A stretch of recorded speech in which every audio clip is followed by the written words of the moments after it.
시청자 여러분 안녕하십니까? 이하원의 뉴스파워 시작하겠습니다. 지난 12월 3일이죠. 윤석열 대통령이 갑작스럽게 계엄을 선포한 이후 대한민국의 비상사태가 계속되고 있습니다. 하루하루 이 비상사태가 어떻게 어디로 가는지 국민이 촉각을 곤두세우고 있는데 이건 비단 대한민국의 국민뿐만 아닙니다. 대한민국의 덩치가 커지고 대한민국이 세계에서 또 주목받고 있는 그런 상황에서 갑작스럽게 계엄이 나오다 보니 전 세계가 한국의 이 계엄 사태가 어떻게 될 것인가 주시하고 있는데 특히 동맹국인 미국에서 대한민국의 유일한 동맹국이죠. 미국에서 우려의 목소리 또 이런 불만의 목소리가 많이 나오고 있습니다. 오늘은 주로 미국에서 나오는 이런 우려와 또 불만의 그 배경 그리고 이 관계가 한미 관계가 어디로 갈지 거기에 대해서 초점을 맞춰서 보도록 하겠습니다. 먼저 미국에서 이례적으로 대한민국에서 일어난 이 계엄 사태에 대해서 고위 관계자들이 바이든 대통령을 빼고는 외교 안보의 톱3라고 해야 되는 사람들이 모두 나서서 비판을 했습니다.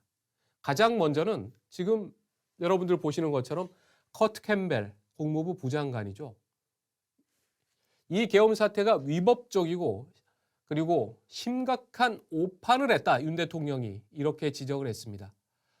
badly misjudgment란 그런 단어를 썼는데 조금 이따 얘기하겠지만 국무부 부장관이 나서서 대한민국의 대통령의 행위를 비판한 것은 굉장히 사실 이례적인 일이라고 할 수 있습니다.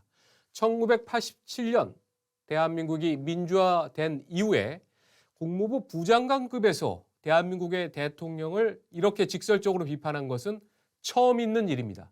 그만큼 미국은 윤 대통령의 계엄이 문제가 있다고 보는 것이고 그리고 그런 사실을 또 통보조차 하지 않은 것에 대해서 굉장히 불만을 가지고 있습니다. 그런데 여기에 대해서 대한민국 외교부가 항의를 했을까요?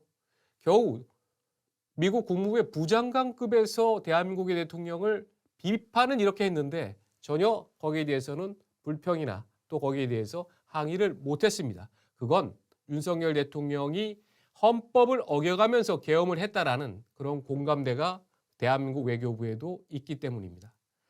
제이크 설리번 국가안보보좌관 같은 경우에도 민주적 제도가 잘 작동하길 바란다. 바로 이런 얘기를 했습니다. 민주적 제도가 작동하지 않을 경우에는 뭔가 미국도 조치를 할 수 있다라는 그런 경고성 메시지를 보낸 것이라고 봐야 되고요.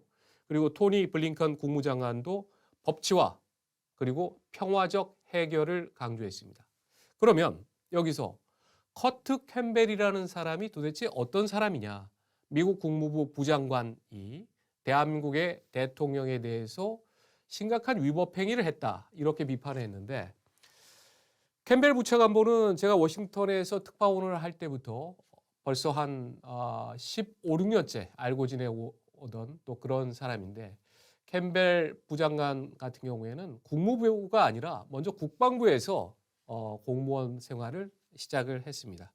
그래서 국방부에서 아시아 태평양 담당 부차관보를 할 때 대한민국의 당시 송민순 북미국장 나중에 송민순 북미국장은 장관까지 지냈죠.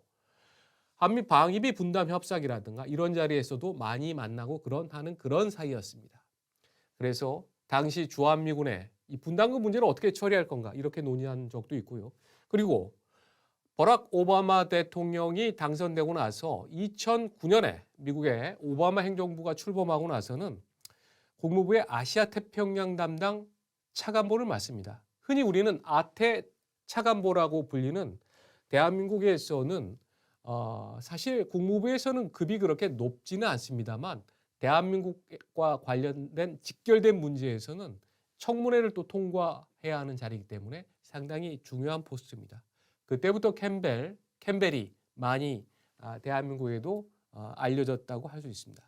그리고 잠깐 밖에 나와서는 이 싱크탱크를 CNAS라는 것을 만듭니다. Center for New American Security라는 그런 싱크탱크인데 이 싱크탱크를 만들어서 또 활동을 하다가 그리고 이번에 바이든 행정부가 2021년에 출범을 했을 때는 백악관에 들어갑니다. 백악관에 들어가서 인도 태평양 정책 조정관을 맡았습니다.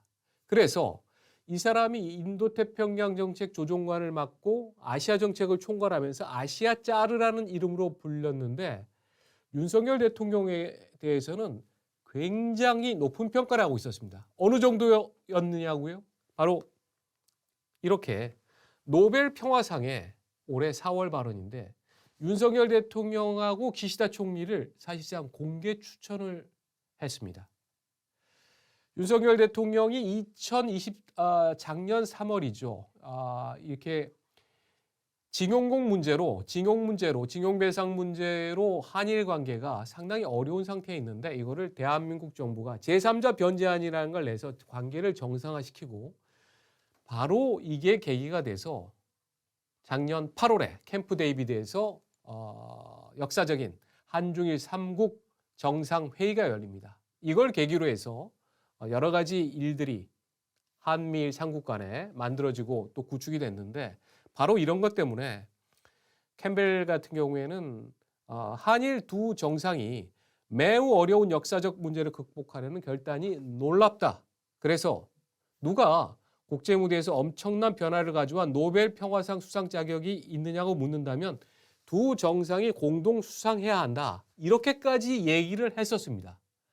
그런데 윤석열 대통령이 계엄으로 인해서 바로 이 한미일 삼국 협력 체제가 사실상 와해될 가능성도 있고 또 바로 북한이 또 무슨 짓을 할지 모르는 그런 상황이 자초되자 거기에 대한 실망감이 극적으로 표출돼서 바로 위법한 행동을 했고 심각한 그런 판단 잘못을 했다.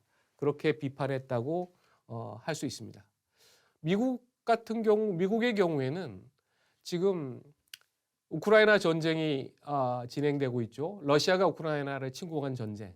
그리고 이스라엘과 하마스 간의 전쟁도 휴전한다. 또 뭐 종전될 거라고 하지만 계속해서 전쟁이 되고 있습니다. 그런데 이런 상황에서 믿고 또 지지를 보냈던 대한민국에서 이런 계엄 사태가 나고 유혈 사태까지 날 뻔한 이런 상황에 대해서 이건 정말 경악할 만한 일이고 여기에 대해서는 문제가 있다라고 판단을 한 겁니다. 그리고 그래서 골드버그 주한 미대사가 외교부 장관을 만나고 총리를 만나고 한동훈 또 국민의힘 대표를 만나서 이런 얘기들, 불만의 얘기들을 전했습니다. 이제 바이든 행정부 같은 경우에도 내년 1월 20일이면은 자리를 트럼프 정부에 넘겨줘야 됩니다. 불과 한 달 반도 채 남지 않았죠. 이런 상황에서 특히 미국의 그 대통령들 같은 경우에는 한국 대통령도 그렇지만은 레거시라고 불리는 업적이 무슨 업적을 자기들이 남길 거냐, 그리고 역사에 어떻게 기록될 거냐, 여기에 대해서 굉장히 신경을 많이 씁니다. 다른 나라 대통령, 대한민국 대통령보다 내가 역사책에 어떻게 기록되는지, 내가 무슨 레거시를 남겼는지 여기에 대해서 굉장히 집중을 하는데 바이든 대통령 같은 경우에도 한일 관계를 개선해서 이 한일 관계를 밑변으로 해서 미국까지 한미일 삼각 협력 체제를 만들어서 중국의 부상, 또 러시아의 저런 만행, 그리고 북한의 어떤 핵 프로그램 개발이라든가 여기에 대해 대항하는 체제를 만든 게 굉장한 하나의 업적입니다.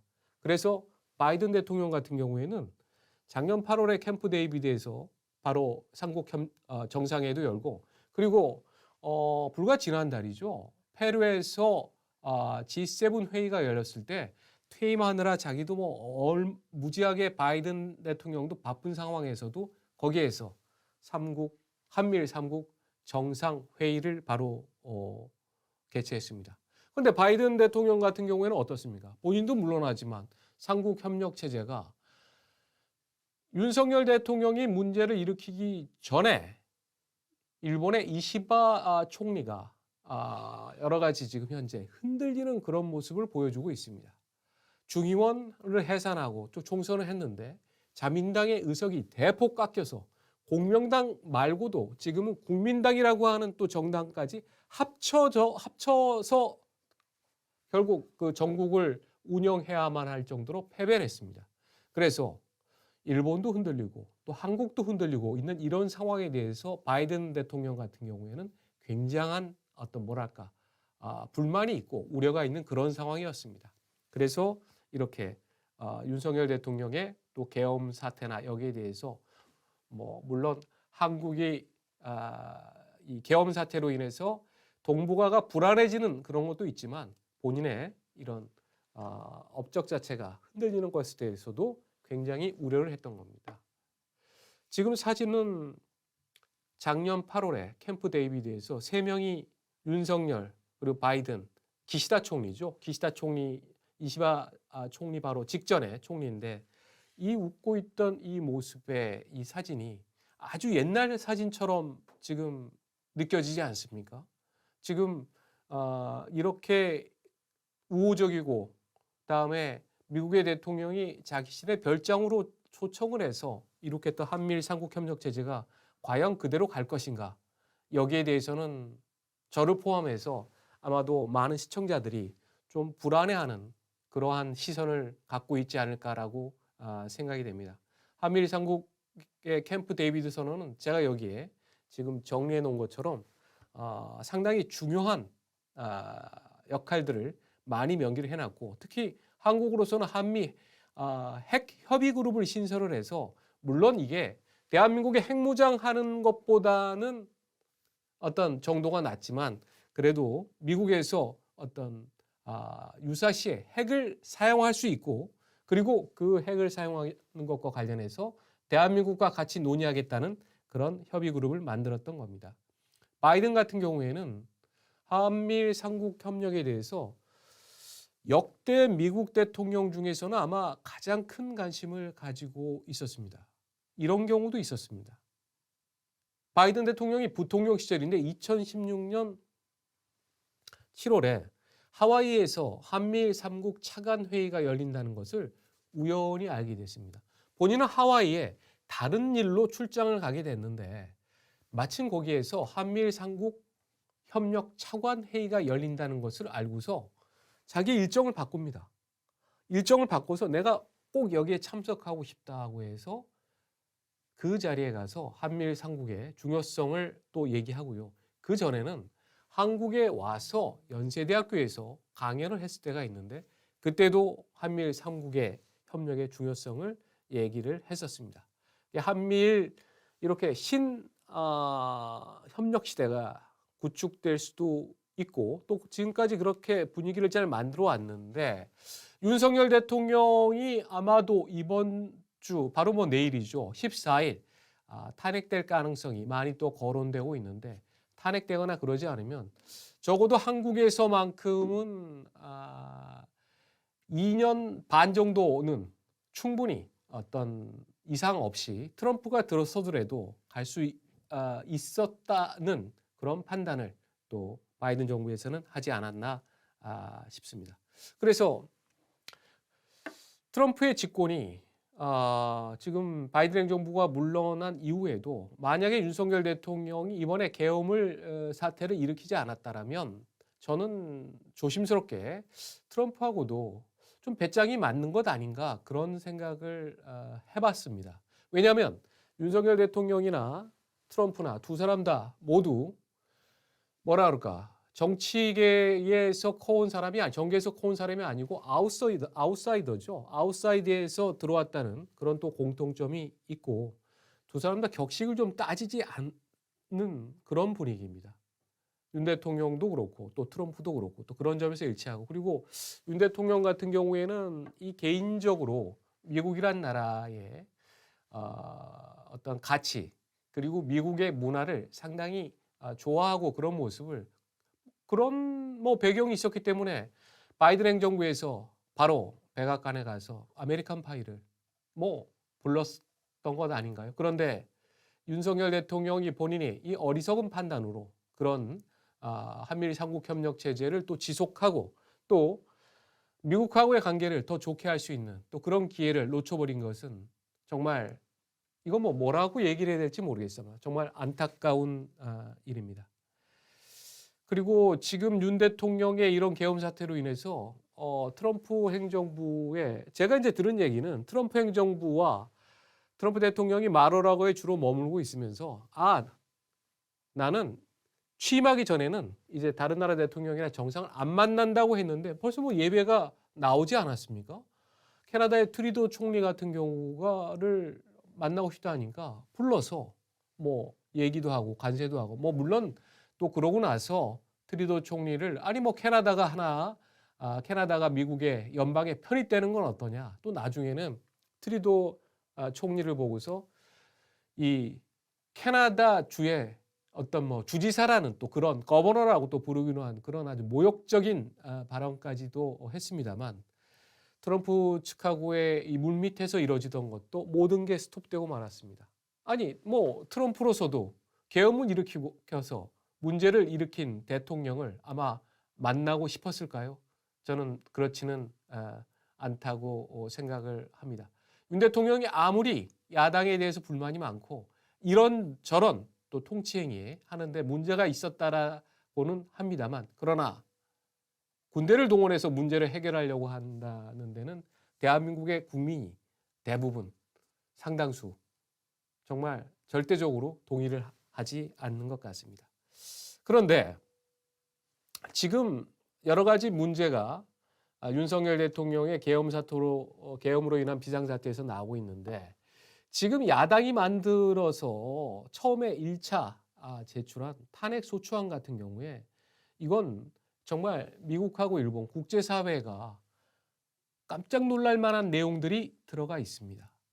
이게 지금 내일 탄핵을 앞두고 아직까지 이 2차 탄핵소추안에 내용이 나오질 않았습니다. 나오질 않아서 지금 그것하고 비교를 좀 해봐야 되는데 적어도 지난주에 1차 탄핵소추안에는 문제되는 부분이 있는데 이게 의외로 잘 알려져 있지가 않습니다.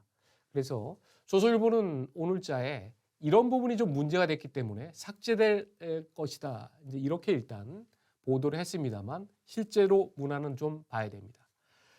이 미국하고 일본이 특히 한국 민주주의에 대해서도 적극 지지하면서도 우려를 표명하는 부분이 있는데 바로 이런 내용들입니다. 첫 번째는 이런 표현이 들어가 있습니다.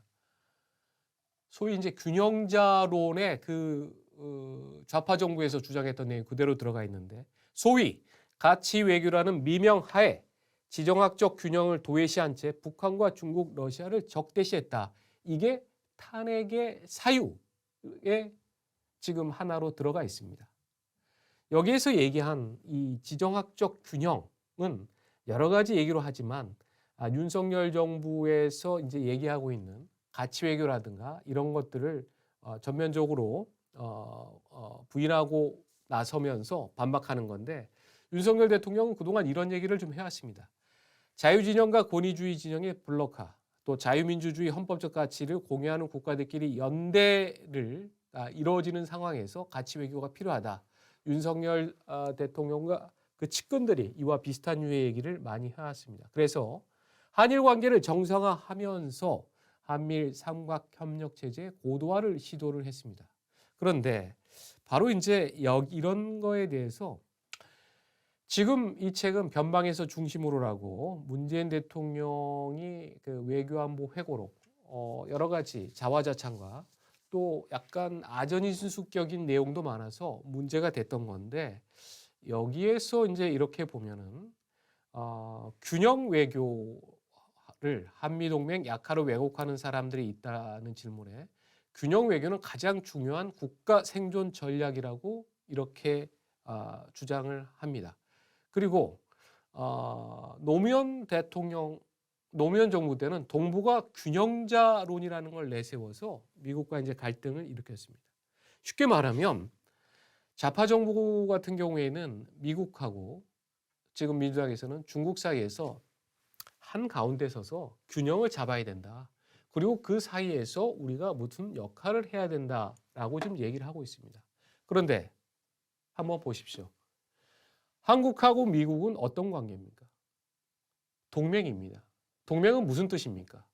유사시에 군사력을 같이 운영해 쓰고 다음에 피를 나눈 그런 뜻이 담겨 있습니다.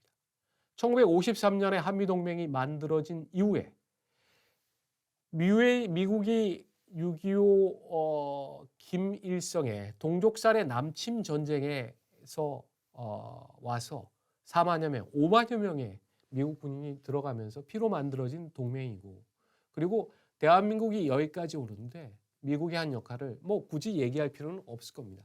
그런 나라하고 다음에 중국하고는 저희와 좋은 관계를 맺어야 되는 파트너 국가입니다. 협력을 해야 되는 국가입니다.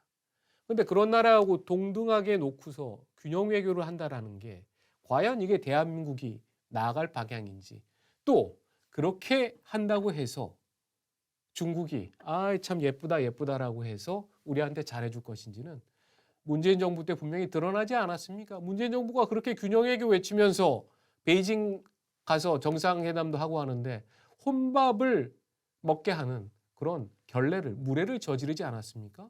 그리고 사드 문제에 대해서 얼마나 우리를 또 괴롭히고, 롯데그룹이 거기에 대해서 철수를 하고, 그리고 여러 가지 문제에서 한한령까지 내리고, 지금도 그 문제들이 제대로 풀리지 않고 있는 그런 단계 아닙니까? 그런데 여기에서 이렇게 소위 가치외교라는 미명하에 지정학적 균형을 도외시했다. 꼭 균형 외교를 하지 않았다라는 표현을 하고 싶은데 그렇게는 좀 민망했던지 지정학적 균형이라고 했고요. 북한과 중국, 러시아를 적대시했다고 했습니다. 러시아 문제부터 보겠습니다. 우크라이나를 침공해서 그 수십만의 민간인들이 또 죽게 하고 이런 전쟁은 누가 일으켰습니까? 우크라이나가 일으켰습니까? 러시아가 2022년 2월 24일 돈바스 지역을 2022년 2월 22일 점령하고 나서 전면전을 푸틴이 일으켰죠. 자, 이런 호전적인 국가하고 다음에 북한에 대해서 여기서 굳이 또 설명을 할 필요가 있습니까? 매일같이 오물풍선을 날리고 또 통일까지도 부정을 하면서 김정은이 지금 주장하고 있는 이국가 체제론이라든가 틈만 나면 대한민국을 향해서 공갈, 사기, 협박을 하고 있는 그런 사실 반국가 단체인데 여기에 대해서 우리가 적대시를 뭐 했다라고 하는 거는 그건 제가 볼 때는 논리적으로 맞지가 않습니다. 그리고 중국의 문제에 있어서도 대한민국에서 좌파라든가 조금 진보적이다라고 하는 분들까지 대중정책에 대해서 더 큰 문제가 많았다고 하는데, 자, 시진핑 중국 주석하고 최근에 페루에서 열린 G7, 죄송합니다. 브라질에서 열린 G20 회의에서도 거기에서도 분명히 만나고 돌아왔고요. 내년에 에이펙 회의에서 시진핑 주석이 참석할 걸로 예상이 되고, 그리고 최근에 대한민국 국민의 무비자 방문까지도 허용을 했습니다. 아니, 중국하고의 관계나 적대시했다라고 하면 중국이 왜 이렇게 나옵니까? 이 문제에 대해서도 분명히 조금 생각을 해볼 필요가 있습니다. 두 번째 논란은 지난번 탄핵 소추안에 이 친일 정책을 폈다라고 또 억지를 쓰면서 바로 이것 때문에 또 탄핵돼야 된다고 주장을 합니다. 읽어보겠습니다.